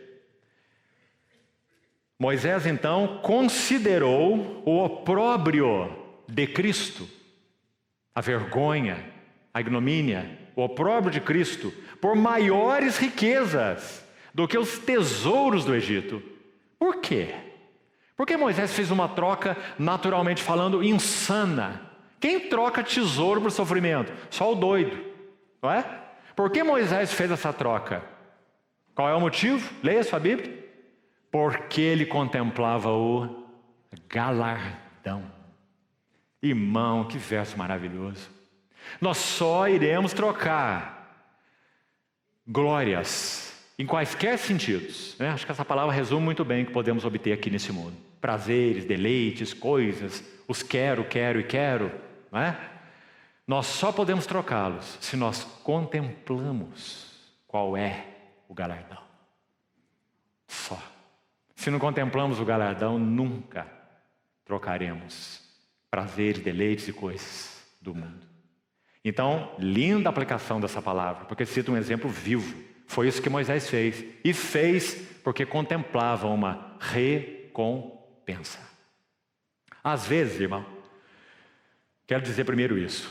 Graças a Deus que nós temos sido bem ensinados sobre a graça. Irmão, não há nada mais maravilhoso do que a graça de Deus. Não há. Atingiu miseráveis, pecadores, transviados, deturpados, depravados. Isso é o que nós éramos. Não há nada mais maravilhoso que a graça de Deus. Como já dizia John Newton, maravilhosa graça. Não é? Sim. Mas. A graça, segundo a Bíblia, é uma habilitação de Deus. Além de ser salvação, vida eterna, livramento da ira, do pecado, da morte, do mundo, do diabo, tudo isso ela é, não é? Mas a graça na Bíblia também é provisão. Acheguemos diante do trono da graça para recebermos misericórdia e acharmos graça para socorro em ocasião oportuna. Graça é provisão. E provisão para quê? Não para sermos salvos, regenerados, justificados, já somos. É para que possamos correr bem essa carreira e entrarmos na plenitude da herança que está reservada para nós no nosso Senhor Jesus. Pedro chama essa herança de uma herança imarcessível, sem mácula, reservada nos céus para vós outros. Então, por isso, todas as epístolas do Novo Testamento vão dizer em tese o que Miqueias diz: levante, irmão, levante, ande, não é aqui o seu descanso. E sabe o que mais nós temos para dizer? Graças ao Senhor, esse descanso está tão próximo de nós. E sabe o que o livro de Hebreus tem para nos dizer? Palavras que também não combinam se você tentar explicar de qualquer outra maneira. O livro de Hebreus tem a nos dizer o seguinte, Hebreus 4:11: esforcemo-nos. Não cruze os braços, não assente, esforcemo-nos por entrar naquele descanso, para que ninguém caia segundo o mesmo exemplo de desobediência. E o pano de fundo é o trato de Deus com o povo de Israel. Era povo, olha como esse exemplo é importante no pano de fundo de Hebreus. Era povo da aliança de Deus. Deus não, os dons e a vocação de Deus são irrevogáveis, não é? Eles foram aspergidos com o sangue do Cordeiro Pascal. Cada família daquela passou o sangue na porta e comeu a carne do Cordeiro dentro da porta. Há uma simbologia mais precisa para nos dizer o que é ser cristão e separado pelo Senhor. Tem alguma dúvida? A palavra enviada para aqueles israelitas foi enviada para o povo da aliança. Não é um povo que estava ali em condição condicional, era povo ou não era povo? Podia ser povo, talvez seja povo. Vamos caminhar para chegar a ser povo. Não. O Senhor estendeu o seu braço lá no Egito e arrancou aquele povo e diz: deixa ir o meu povo. São as palavras que Moisés falou para Faraó. Esse meu é tão maravilhoso, não é? E Êxodo 19: se ouvirdes a minha voz, sereis a minha propriedade peculiar dentre todos os povos, porque toda a terra é minha. E vós sereis para mim um reino de sacerdotes e uma nação santa. Quando Balaão foi pago para amaldiçoar aquele povo, ele tenta 3 vezes fazer isso e não consegue. Porque o Espírito de Deus se apossa dele e diz, não, Deus não viu iniquidade em Jacó. É um povo que habita só, porque não é contado entre as nações. Não é maravilhoso, irmão? É isso que nós somos e sempre seremos. Mas tem um mas aí. Qual é o mas? Este povo que tinha todas as características que acabamos de citar aqui, o que aconteceu com eles? Seus cadáveres ficaram prostrados no deserto. E agora, o que nós vamos fazer com isso? Era Deus que queria que os cadáveres deles ficassem prostrados? Eles chegaram às bordas da terra de Canaã, por que não entraram? A herança era deles, o Senhor falou, a terra é boa, é o que eu tenho para vocês, do meu coração, mana leite, mana mel, tem oliveira que você não cuidou, não plantou, tem vinho que também você não cuidou e plantou, tem casa que você vai morar que não foi você que edificou, tudo é para você, entre. Mas eles não entraram. Hebreus 3, vemos, pois, que não puderam entrar por causa da incredulidade. Então, sim, amados irmãos, nós temos algo a possuir, que sim, pode ser perdido. Do contrário, rasgue o livro de Hebreus da sua Bíblia, porque ele não tem sentido, se não for visto dessa maneira. Esforcemo-nos por entrar naquele descanso. Então, deixe-me concluir umas palavras mais sobre a questão do galardão, da mistapodosia. Então aparece apenas em Hebreus, e já citei os 3 textos onde aparece. Deixe-me ler a tradução de Strong, ou a definição de Strong. Você sabe quem foi Strong? Tremendo erudito bíblico, erudito nas línguas originais. Todos nós aqui conhecemos as chaves de Strong, sua concordância bíblica, e todos fazemos uso dela, não é? Tal foi a erudição desse servo do Senhor. Então escute como Strong define mistapodosia, ou galardão. Uma recompensa, escute com atenção, uma recompensa dada como reconhecimento de serviço, esforço ou conquista. Me permito repetir. Uma recompensa dada como reconhecimento de serviço, esforço, esforcemos para entrar naquele descanso. Esforço ou conquista. Você diz, mas conquista? O que mais eu tenho para conquistar? Eu já tenho Cristo.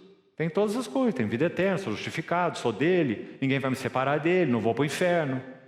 Tudo isso é verdade, irmão. Vai permanecer verdade sempre. Mas há algo mais entre... será que há algo mais entre céu e inferno que nós não conhecemos? Acho que sim, há. Acho? Não. Estou certo, convencido. Por isso tenho compartilhado com os irmãos. Há algo para nós herdarmos. Esforcemos por entrar nesse descanso. Nosso Senhor contou parábolas muito significativas que envolvem a questão da recompensa. Aquela voz ouvida, por exemplo, na parábola dos talentos, não é impressionante para nós? Todos são servos, não tem ninguém ali que não seja servo. 5 talentos para um, 2 talentos para outro, 1 talento para outro. Não há nenhuma diferença entre eles. Todos são servos. Este negocia com 5, produz mais 5. Esse negocia com 2, produz mais 2. E esse não conhece bem o caráter do seu Senhor. Então ele toma o seu talento, embrulha no lenço. Deixa eu guardar isso aqui como um tesouro particular, porque esse Senhor é muito severo, ele vai voltar, ele vai requerer. E quando ele requerer, o talento está aqui guardado. Toma o teu talento. E devolvo 1 talento para ele. Então nós vemos 2 vozes. Uma voz é servo mau, não diz que ele não é servo, mas diz servo mau, servo negligente. A primeira exortação de Hebreus que nós vimos. Como escaparemos nós se negligenciarmos tão grande salvação? Servo mau e negligente. Mas diz para aqueles outros o quê? Aquela voz tão preciosa. Que parece, irmãos, que quando nós a ouvirmos naquele dia, nós iremos estufar o nosso peito assim, dizer, realmente eu fui fiel, realmente eu conquistei, não é? Mas acho que nós olharemos para o lado assim, para ver com quem que o Senhor está falando. Quando nós ouvirmos aquela voz assim, muito bem, servo bom e fiel. Foste fiel no pouco. Porque por mais que nós tenhamos, não é? Mais luz, por exemplo, que nós tenhamos na palavra, sempre será uma pequena luz, não é? Porque o vaso é muito pequeno, irmão. Sempre será uma pequena luz. Por mais graça que nós tenhamos, o vaso é tão limitado, não é? Foste fiel no pouco que eu te confiei, mas sobre o muito eu te colocarei. Entra no gozo do teu Senhor. Como explicaríamos a parábola das 10 virgens? Algumas caixinhas teológicas explicam fácil. 5 virgens tipificam crentes e 5 virgens tipificam ímpios. Mas nunca a Bíblia usa o termo virgens para ímpios. Ímpio não é virgem. O termo virgem sempre é aplicado para cristãos. Então haviam 5 diligentes e 5 negligentes. Recompensa o galardão. Deixe-me seguir com isso. E já estamos devagarzinho indo para o final. Abra em Colossenses capítulo 3, por favor. Colossenses 3. Até 10h30 nós terminamos. Colossenses 3, 23. Colossenses 3, 23. Olha aí Paulo usando essa palavra, que nós já vamos explicá-la aqui. 3, 23.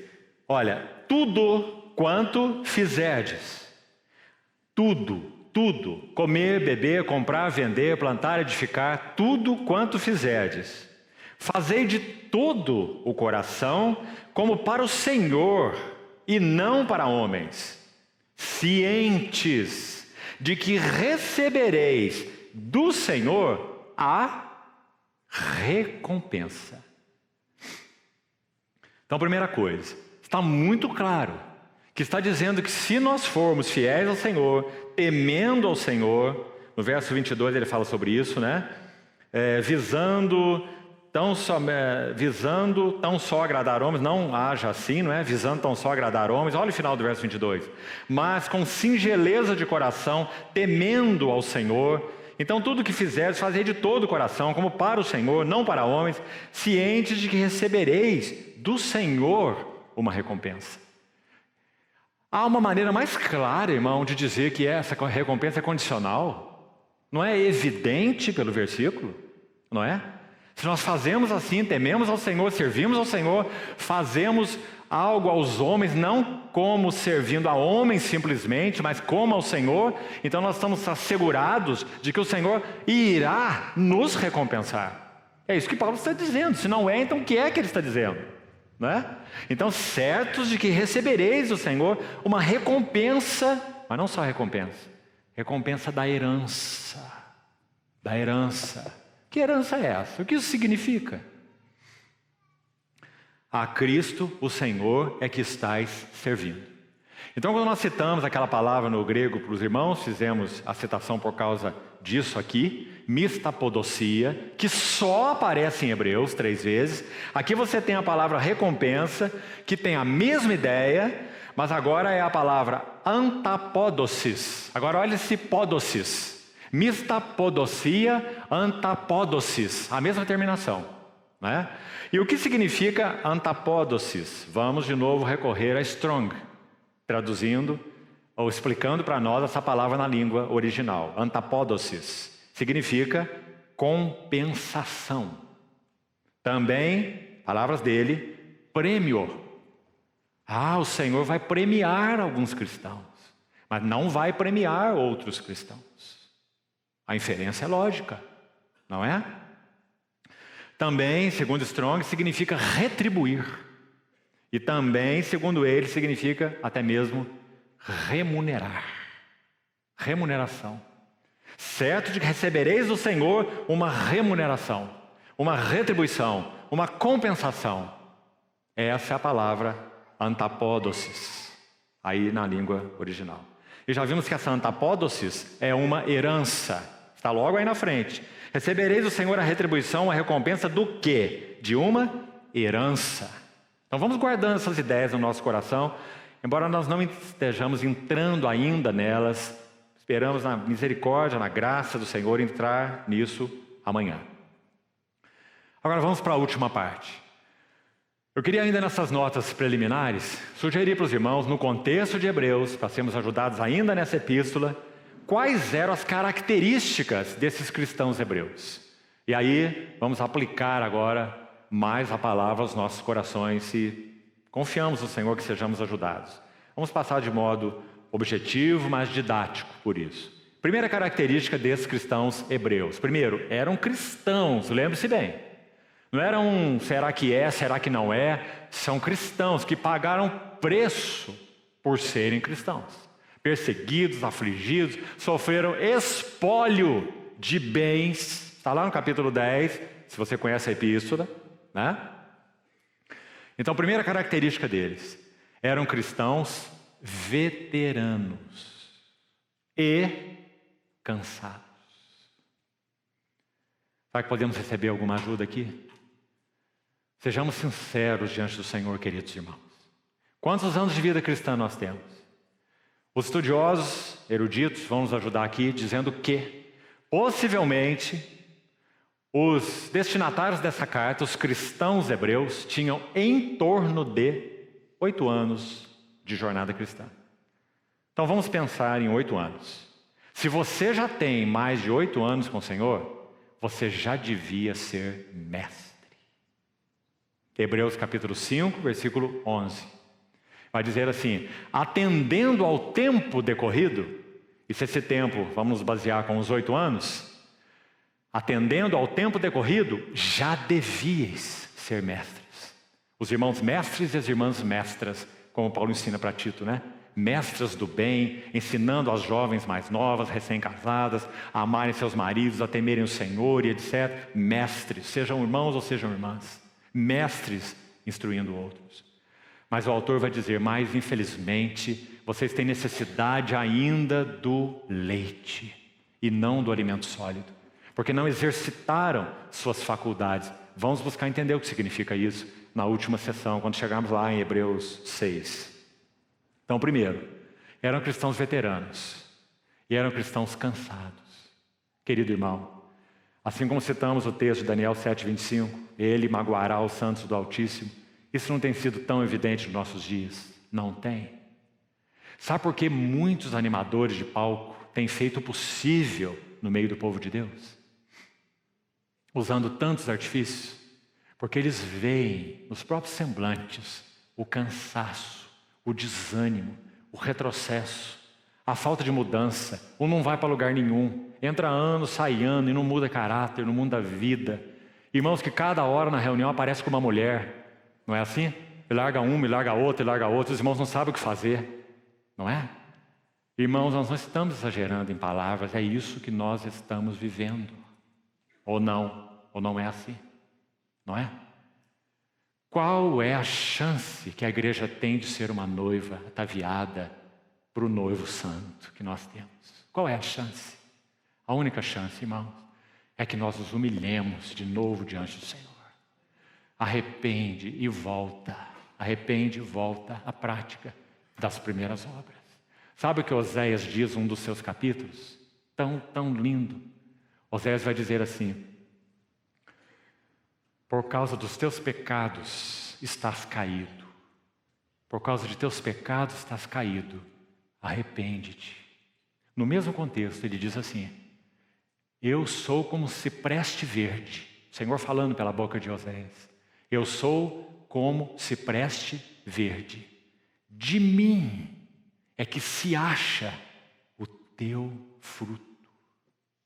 Que lindas palavras, irmão.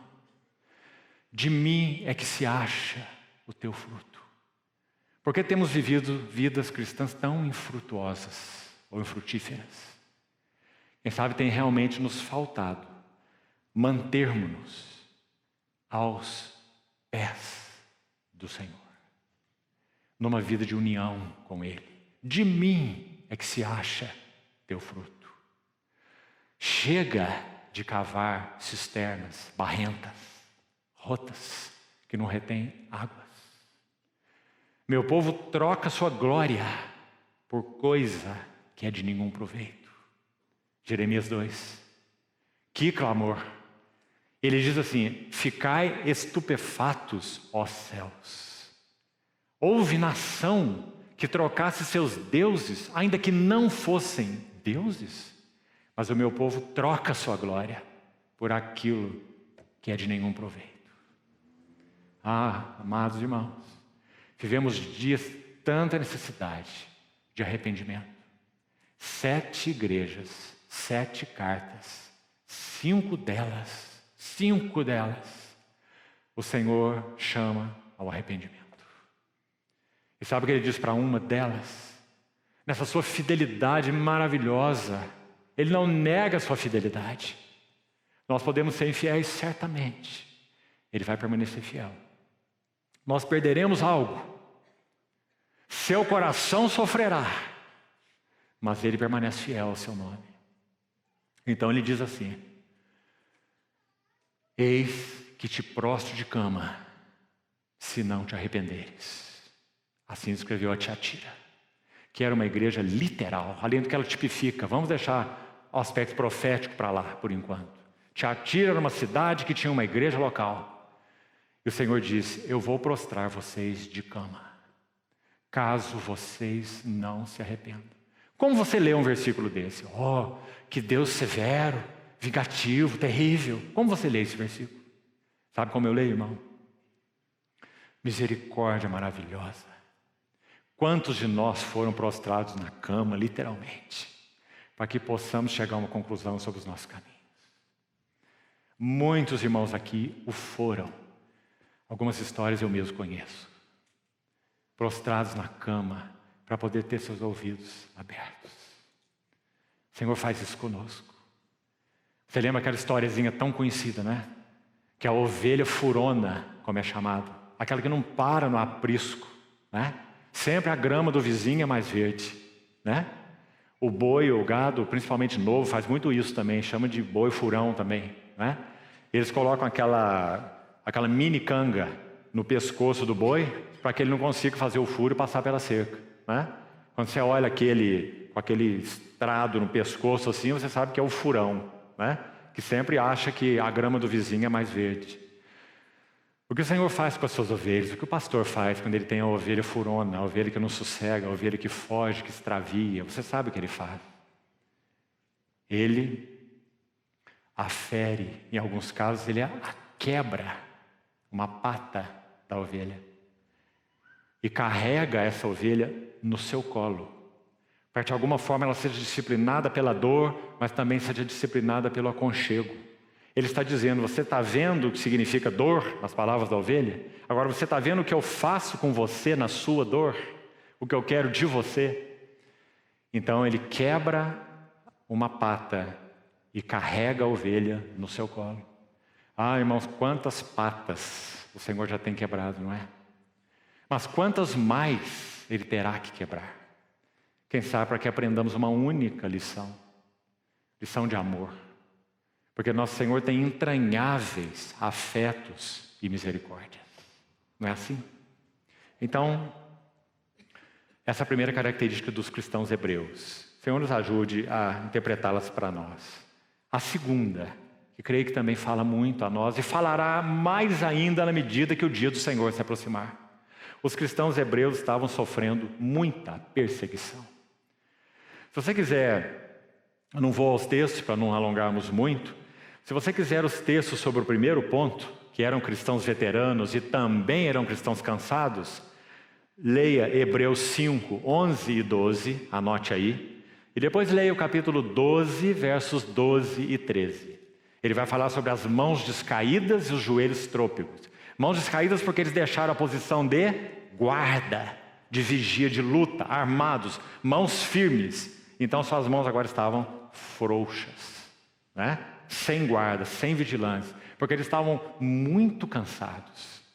Agora, irmão, são cristãos, apesar de terem permanecido bebês, nós temos que apreciar esses destinatários dessa carta. Você sabe por quê?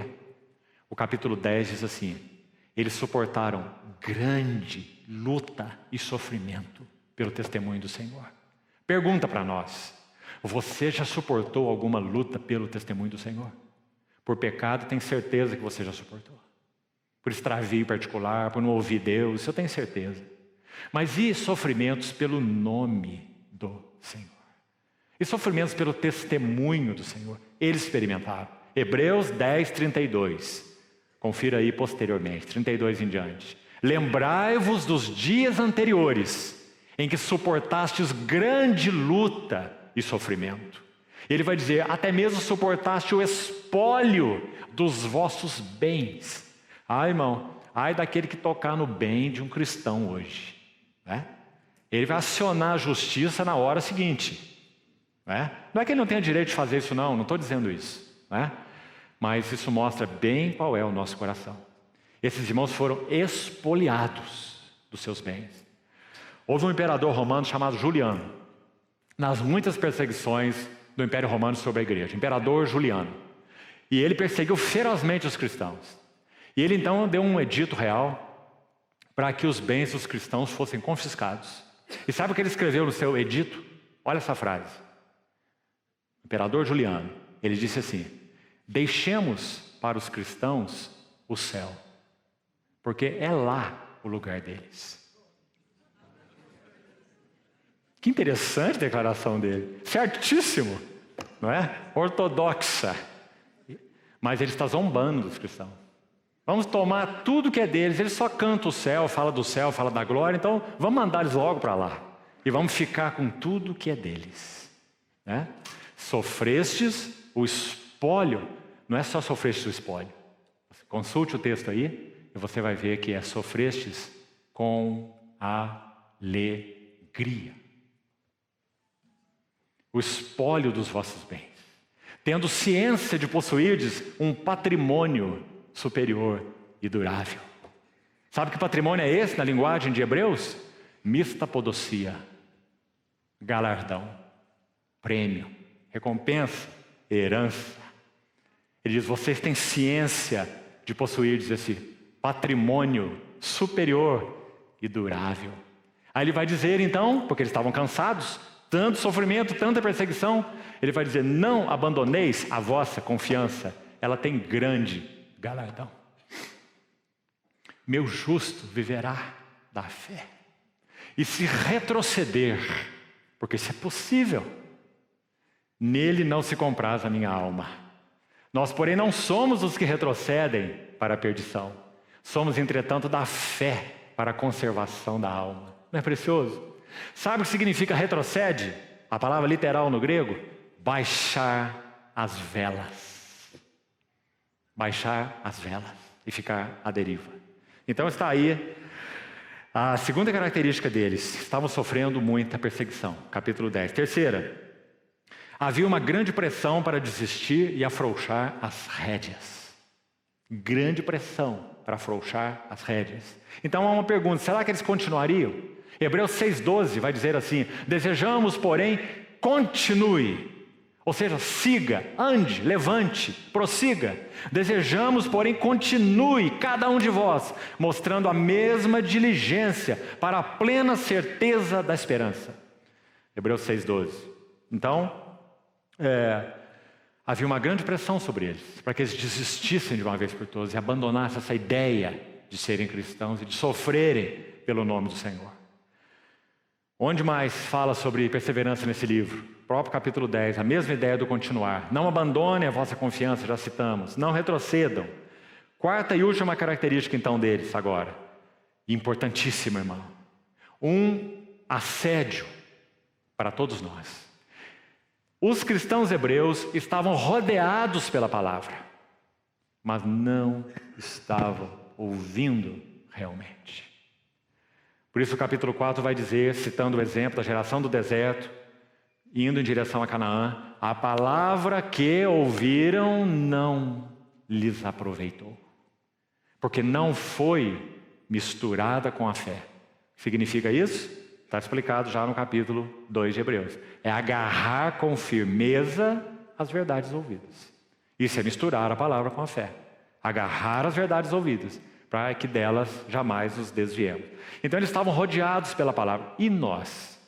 Sabe, irmão? O Senhor nos tem dado o privilégio e a responsabilidade de viajar por muitos países. Saiba de uma coisa: nós, no Brasil, temos sido muito agraciados pelo Senhor. Muito agraciados. E agora eu não estou falando de modo geral como cristianismo, não. Agora estamos referindo mesmo a assembleias específicas, mas graças ao Senhor de dezenas de cidades nesse país. Aqui estão representadas, se não me engano, quase 80 cidades diferentes, não é? E estou certo de que nessas 80 cidades o Senhor tem sido bondoso, tem sido gracioso, tem falado, que os irmãos não podem dizer: eu não tenho ouvido Deus, não tenho ouvido nada, não tenho nem tido esse desejo. Pelo contrário, não é? Os irmãos pagaram um preço, alguns irmãos estão aqui de muito longe. Qual é o motivo? Que show nós vamos ter aqui? Não é? Qual é o nosso interesse? É um só: tocarmos, ainda que seja, as orlas das suas vestes. Deus e a sua palavra. É isso que nós queremos, né? Por quê? Porque nós temos sido agraciados pelo Senhor. Sabe, irmão, nós temos conhecido países onde as coisas têm sido muito difíceis. Particularmente países da Europa. Extremamente difícil. Onde você reunir 10 cristãos, e se você ter 10 cristãos que amam Jesus e sua palavra, é raridade no continente europeu, para que você tenha uma ideia. Agora, nós aqui no Brasil, quanto privilégio. Às vezes, irmãos, o alimento que temos recebido tem nos sufocado de tanta comida. Nós temos que dizer: mamãe, vai mais devagar, não é? Bondade de Deus. Os cristãos hebreus também. Mas, irmão, tem um perigo aí. É estarmos rodeados pela palavra, mas não ouvindo a palavra. Ouvindo realmente. Então, essa era a quarta característica. Agora sim nós vamos concluir. Quero citar para os irmãos mais 7 características, mas agora não é dos hebreus. São 7 características de infância espiritual. E pela hora avançada já, nós vamos ter que fazer isso muito rápido, e vamos fazer mesmo, com a ajuda do Senhor. Ou você vai ficar com elas registradas aí para a sua meditação e para o seu estudo. 7 características do que é ser um bebê espiritual, uma infância espiritual. Primeira, debilidade de compreensão e de transmissão das coisas espirituais. Ouviu bem, irmão? Debilidade de compreensão e de transmissão das coisas espirituais, particularmente das verdades espirituais.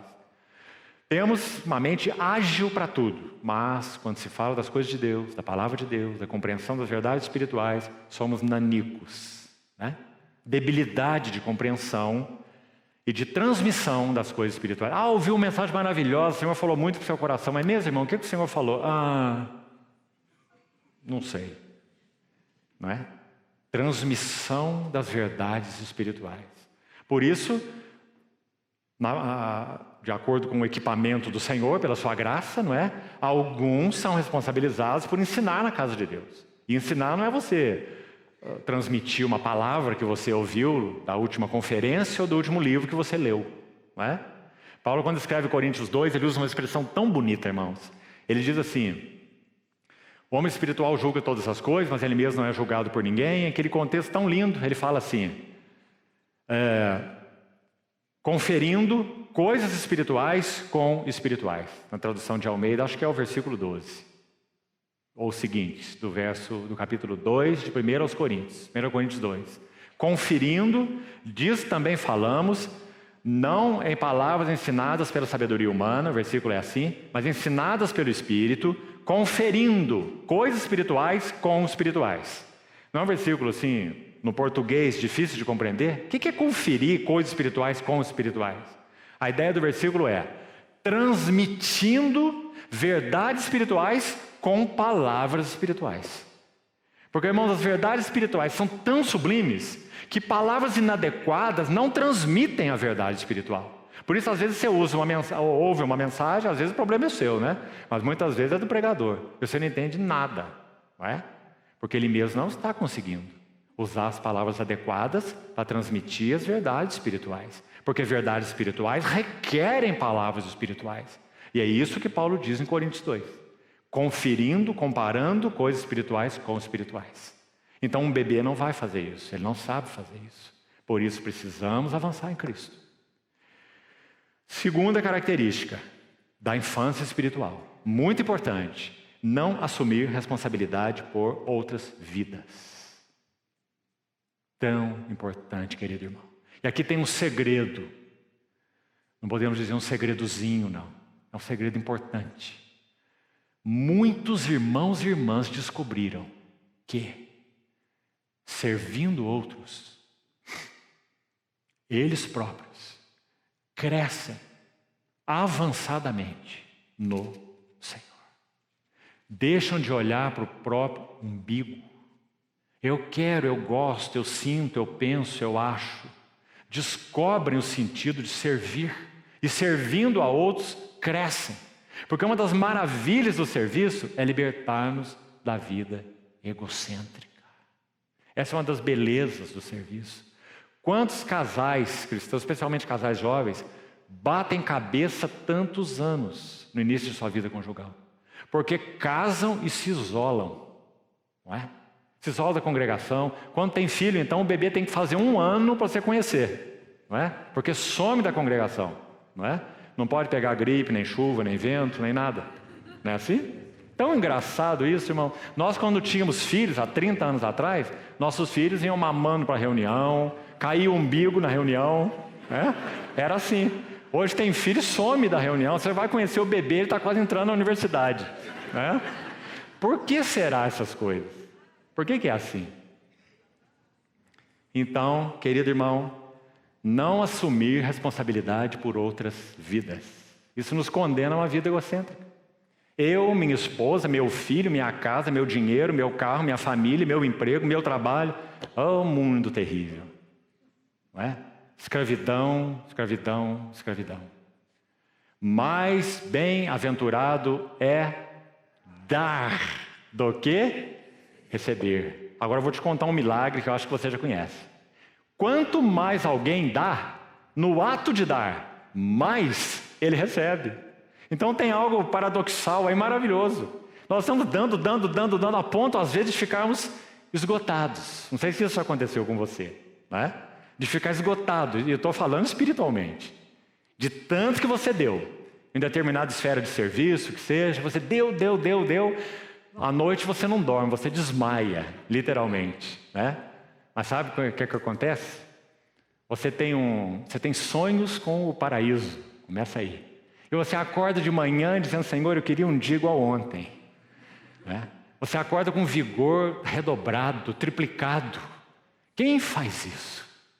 Paulo aprendeu esse segredo quando ele escreve aos Coríntios. Ele fala assim, não quero que ignoreis a natureza da tribulação que nos sobreveio na Ásia, porque foi acima das nossas forças, a ponto de nos desesperarmos da própria vida. Mas nós já recebemos em nós mesmos uma sentença de morte, para que confiemos não em nós mesmos, mas no Deus que vivifica os mortos. É isso que ele faz, irmãos. Quando nós servimos, ele vivifica mortos, esgotados, cansados. Porque mais bem-aventurado é dar do que receber. Então, se nós não assumirmos responsabilidade por outras vidas, nós não vamos avançar. Que o Senhor nos ajude a assumir essas responsabilidades. Um bebê não assume responsabilidade por ninguém, por nada. Terceira característica de infância espiritual: intensa distração de mente e de coração. Você já viu uma criança concentrada? Difícil, né? Ela se distrai com tudo, em todo o tempo. Intensa distração de mente e de coração. Você está na reunião, é sua mente, está lá em São Paulo, Belo Horizonte, Recife, não é? Intensa distração de mente e de coração. Característica de bebês. Tozer, quando escreveu um lindo texto sobre o cultivo de vida interior, quando eu era um jovenzinho, esse texto foi tão útil na minha vida com o Senhor. Eu já citei ele aqui para os irmãos algumas vezes. E eu memorizei esse texto, tão útil ele foi para mim quando eu era jovem. Uma das frases que ele diz nesse lindo texto é assim: aprenda, porque não é automático. Aprenda a orar interiormente a todo momento. Com o tempo, você fará isso. Com o tempo, por quê? Porque você precisa exercitar, não é automático. Com o tempo, você fará isso enquanto trabalha. Quantos aqui já aprenderam esse segredo? E aí ele diz assim: exercite concentração espiritual. E por que ele diz isso? Porque ele conhece sua própria mente, que é a mente de todos nós, mente vagueante, mente que distrai com tudo e com todos, que não pode ouvir um som, uma lagartixa na parede que chama atenção. Não é assim? Uma mente distraída. Então, mais uma característica da criança. Essa não era Maria. Maria estava ocupada aos pés do Senhor, ouvindo seus ensinamentos. Né? Por isso, irmão, quando o Senhor estava às vésperas da cruz, ela tomou o seu nardozinho e foi ungir aquele que para ela era o único. Como se ela olhasse para o mundo dizendo: Senhor, eu não tenho mais nada. Tu és para mim o mais precioso. Quarta característica, Hebreus 13:9, envolvimento com doutrinas várias e estranhas. Outra característica de infância espiritual. Um dia esse irmão pensa assim, outro dia ele não pensa mais assim. Um dia esse irmão acha que é por aqui, outro dia o irmão acha que é por ali. Um dia ele assume uma determinada vertente teológica, outro dia a vertente dele já é outra, etc. Não é que nós não devemos ser corrigidos e não abertos a sermos aperfeiçoados em todo o tempo. Mas envolver-se com doutrinas várias e estranhas, Hebreus 13:9, tem sido frequente na igreja de Deus hoje. Alguns têm abandonado a casa de Deus, a igreja do Deus vivo, para práticas judaizantes, não é? Para práticas judaico-messiânicas, para não dizer outras. E sem dúvida nenhuma, não há nada a ver, não tem nada a ver entre o evangelho e essas coisas. Cuidado com essas ênfases judaizantes no meio da igreja. Sabe o que os judaizantes de hoje dizem? Vocês têm que voltar ao princípio. Olha a bagunça, a confusão que está esse chamado meio evangélico. Vocês nem se entendem entre vocês, sabe por quê? Porque vocês são uma seita cristã. Vocês devem voltar ao princípio, e o princípio é o judaísmo. Viu? A falácia, a sutileza. A Bíblia chama o judaísmo de sombra e a revelação de Cristo de realidade. Voltar para o judaísmo é voltar para as trevas, para a sombra. Quinta característica, uma reação inadequada à disciplina de Deus. O que você acha, irmão? Não é uma característica de infância espiritual? E aqui eu acrescentaria a disciplina de Deus e da igreja. Porque muitas vezes a disciplina de Deus se faz através da igreja. Então uma reação inadequada à disciplina de Deus e da igreja é uma marca de infância espiritual. Aquele irmão que você não pode dizer nada, você tem que dizer: irmão, para chegar a ele você tem que esperar um mês. Depois de esperar um mês, você tem que dizer: irmão, eu estive orando por 1 ano. Então a convicção que eu tenho é essa. O que ele dizer, irmão? Com todo carinho, viu? Não leve a mal, com toda atenção, cuidado, né? Eu tenho isso ou aquilo para te dizer. Não é assim? Mas Paulo escreve aos Gálatas assim: quando eu vi que o Pedro, a coluna de Jerusalém, chegou aqui em Antioquia e ele estava comendo com os gregos. Mas aí quando chegaram os que são da circuncisão, os da parte de Jerusalém, o Pedrinho se esquivou, dizendo: olha, eu não tenho nada a ver com eles não, né? E Paulo repreendeu publicamente. O que você acha? Repreendeu ninguém menos que Pedro, né? E Pedro, quando escreve a sua epístola, chama Paulo de o amado irmão Paulo. Seja certo que Pedro recebeu uma repreensão pública, porque ele estava desonrando o testemunho do Senhor, quando ele se afasta dos gentios porque chegaram os judeus, né? Então, uma reação inadequada à disciplina de Deus e à disciplina da igreja. Irmão, que você não pode tocar nele, que ele some da assembleia. É porque ele é bebê. Então que o Senhor corrija também os nossos corações. Sexta, e nós já estamos terminando, são 7 características que eu gostaria de citar. Sexta está também mencionada em Hebreus 5,13. Diz assim: inexperiente na palavra da justiça. Rapidamente, deixa eu te sugerir o que isso significa. Nesse contexto é dito: devíeis ser mestres, mas sois crianças e ainda precisam de leite. O que significa? Não tiraram proveito do alimento que receberam. Não basta conferência em cima de conferência, ministração em cima de ministração, aula disso e aula daquilo, não é? Curso disso e curso daquilo. Amado irmão, a igreja não é seminário. A igreja é a casa de Deus, não é um ambiente onde mentes apenas devam ser instruídas, mas onde corações precisam ser afetados. Então, eles não tiraram proveito do alimento espiritual que receberam, e não foi pouco, não é? Você lê Hebreus, fica muito claro. Mas não tiraram proveito. Deviam ser mestres e eram crianças. Isso é ser inexperiente na palavra da justiça. Mais um sentido aí para você compreender essa expressão. Interessante aí, inexperiente na palavra da justiça. Você vê aí, o que é isso? Palavra da justiça. Mais uma explicação aí. A ideia é: não discernem aquilo que agrada e o que não agrada a Deus. Porque justiça, não só aí, como em outros textos do Novo Testamento, tem uma conotação de santidade. Então, algumas vezes a palavra justiça na Bíblia é usada com a ideia de justiça mesmo, e às vezes a ideia é usada com a ideia de santidade. Romanos 14:17, por exemplo, diz: o reino de Deus não é comida nem bebida, mas justiça, paz e alegria no Espírito Santo. Mais um exemplo dessa ideia de santidade aqui também. Então, inexperiente na palavra da justiça traz essa ideia de uma vida santa. Eles não têm discernimento, vamos explicar assim, daquilo que realmente agrada e daquilo que desagrada o Senhor. Sabe o que eles sabem? Aquilo que é lícito e aquilo que é ilícito. Isso eles sabem. Aquilo que é certo e aquilo que é errado. Isso eles sabem. Mas eles não sabem o que agrada e o que desagrada a Deus. Porque são bebês. Então eles fazem a pergunta: eu posso? Eu não posso? É certo? É errado? É errado o cristão fazer isso? É certo o cristão fazer isso? Não é? Isso é uma característica de bebês. Porque a pergunta não é essa. O fato é: todas as coisas nos são lícitas, mas nem todas convêm. Todas nos são lícitas, mas nós não nos deixaremos dominar por nenhuma delas. Todas são lícitas, mas nem todas edificam. Não é?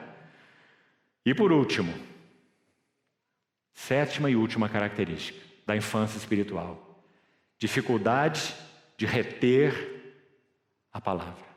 O que nós chamamos no início de apreensão. Não apenas aprender a palavra, mas apreender a palavra. Aqui eu queria citar um exemplo e vamos então terminar. Lucas capítulo 8, se você ler o verso 17... nosso Senhor está explicando a parábola do semeador. Preste atenção. E apenas Lucas registra essa palavrinha. Por isso ela é importante. Não há nos outros evangelistas que relatam a parábola do semeador também. Mateus e Marcos. Então, Lucas 8,17, o Senhor está explicando a parábola do semeador, e Lucas registra assim: a boa terra são aqueles que ouvem a palavra e a retém, ou retém a palavra. Então, somente Lucas usa esse termo retém. Queria que você atentasse para ele. Vai te ajudar. A palavra retém é bonita, é específica. Significa o seguinte: quando nós ouvimos a palavra do Senhor, e pela sua graça nós poderemos fazer muito isso nesse final de semana em particular, nós temos uma necessidade. Ao retê-la, a palavra retém significa, é a palavra tirada da navegação e traz a ideia de checar o curso, o rumo, a direção e a velocidade de uma embarcação. Olha que interessante. A boa terra retém a palavra. Significa, se o nosso coração é uma boa terra e recebe a palavra, cada palavra que ouvimos da boca do Senhor deve checar o curso da nossa embarcação. Será que estamos indo no caminho correto? Será que estamos agradando o Senhor? Será que estamos avançando? Estamos no curso, estamos na carreira, estamos no caminho? Checar o curso, mas não só o curso, checar a velocidade também. Eu não estou muito atrasado? Segundo o tempo decorrido, será que eu já não devia ser mestre? Será que esse assunto, aquele assunto, esse hábito, esse comportamento, essa maneira, na vida conjugal, relacional, com filhos, já não deveria ter sido corrigido há muito na minha vida? Por que tarda? Por que insisto? Por que não mudo? Retém a palavra. Então, irmãos, que nesses dias diante do Senhor, nós possamos pedir a Ele esse coração. Senhor, eu não desejo ter um fim de semana de instrução. Me ajuda para que eu tenha um fim de semana em que eu possa reter a Tua palavra e checar o curso da minha jornada, da minha história com o Senhor, dos meus relacionamentos em todos os níveis. Se isso for assim, irmão, nós teremos proveito espiritual, pela graça do Senhor. Então, que Ele continue falando ao nosso coração. Amanhã entraremos nos textos mais específicos. E desde já, sou muito grato ao Senhor, porque sei que os outros 3 irmãos que partilharão a palavra também têm tido carga no seu coração, e bastante carga, no que concerne a esse tema do avanço espiritual. Em cada área, em cada nível que cada irmão irá compartilhar nesses dias. Então estejamos em oração, amados irmãos, em oração, fiel ao Senhor, para que nós tenhamos céus abertos nesses dias, e Ele possa atingir os nossos corações. Vamos orar e concluímos então.